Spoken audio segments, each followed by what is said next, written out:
Nous revoilà donc l'histoire de ce soir s'intitule Sous le joug d'un incroyant. C'est l'histoire de Chang Zhangmei, qui est une enseignante indigène à Taïwan.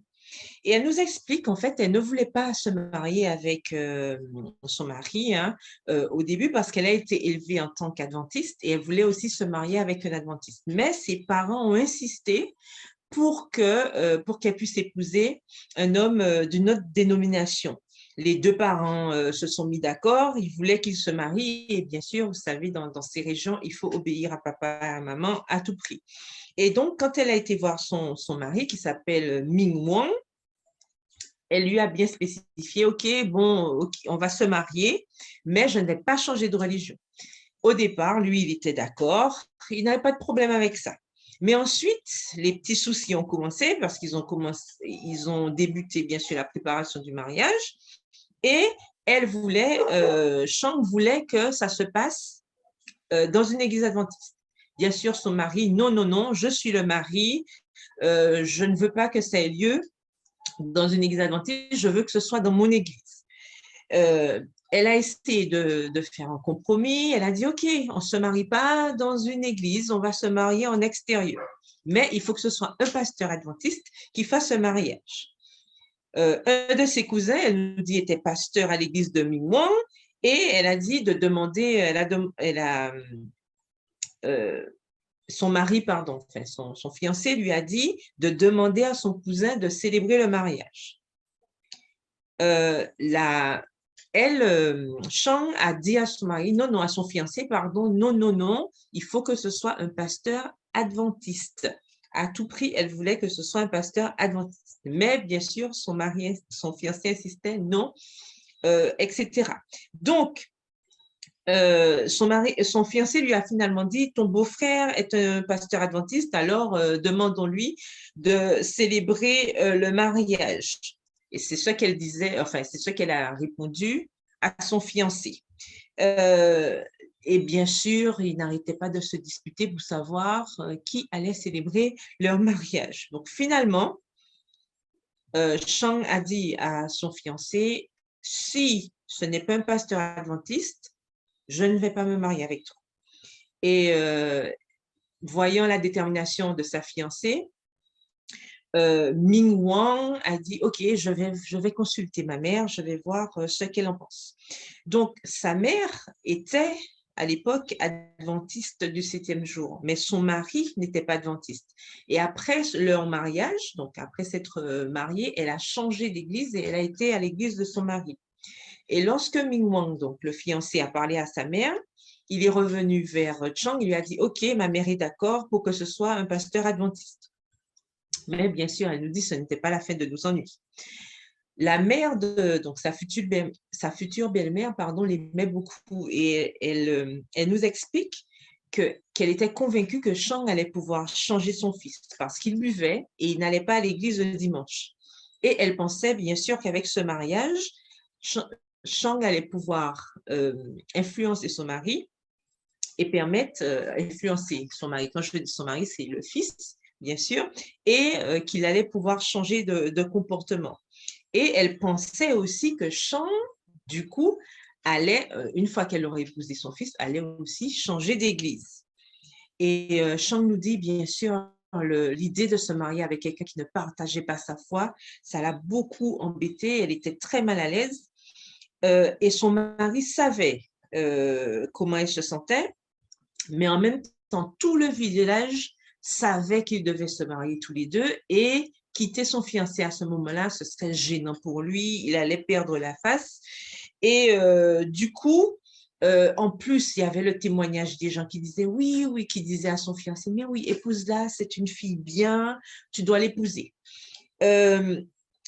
Son fiancé, voyant sa gêne et le risque que ce mariage ne puisse pas se faire, a finalement décidé de devenir adventiste. Pendant un mois, il a suivi des études bibliques et il s'est fait baptiser. Et elle nous dit qu'elle n'oubliera jamais ce jour parce qu'en sortant de l'eau, son mari pleurait et il voulait l'épouser. Mais il voulait l'épouser, mais en même temps, il ne voulait pas quitter sa vie d'avant. et il ne voulait pas non plus arrêter de boire.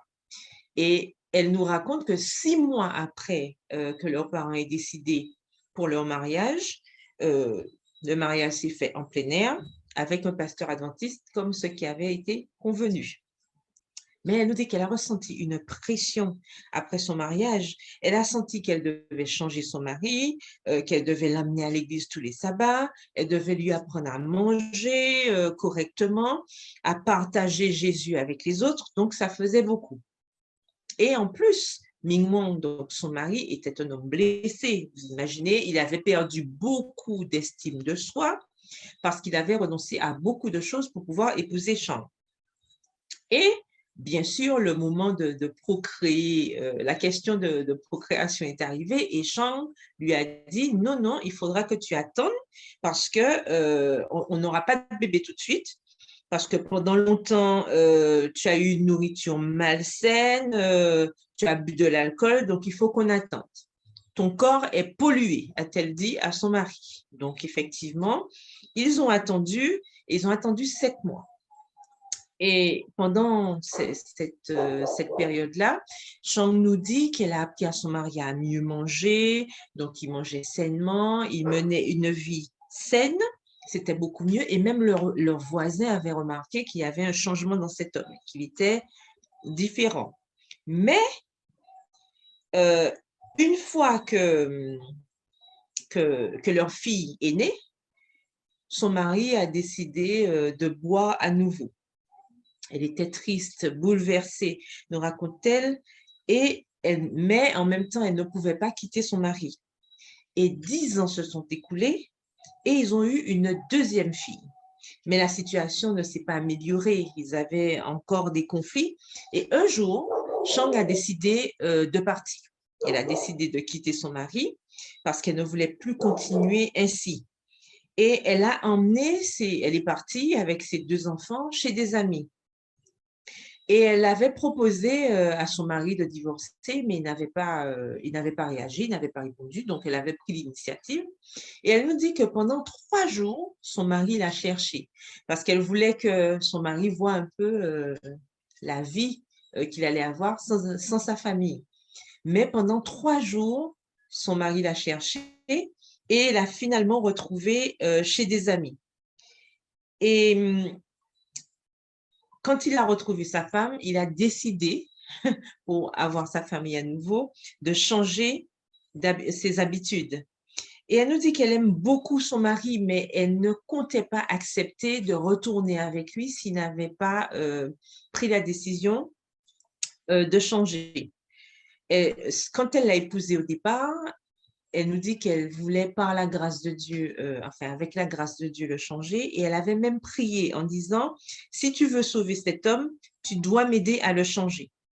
Mais en même temps, elle nous dit que la Bible a raison quand elle dit, ne formez pas avec les incroyants un attelage disparate. Dans 2 Corinthiens 6, verset 14, dans la version Colombe. Il est préférable, témoigne-t-elle, d'épouser un conjoint de sa propre foi.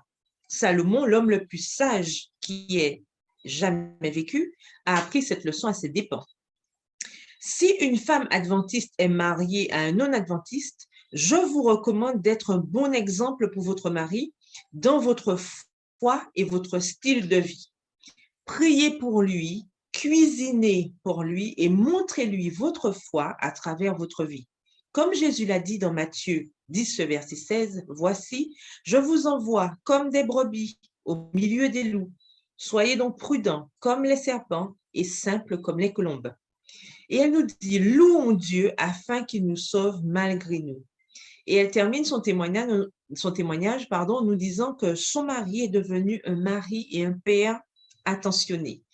Par la grâce de Dieu, il est aussi un bon travailleur de l'Église et il est même ancien d'Église. Dieu est bon, nous dit-elle. Voilà donc, ainsi se termine son histoire.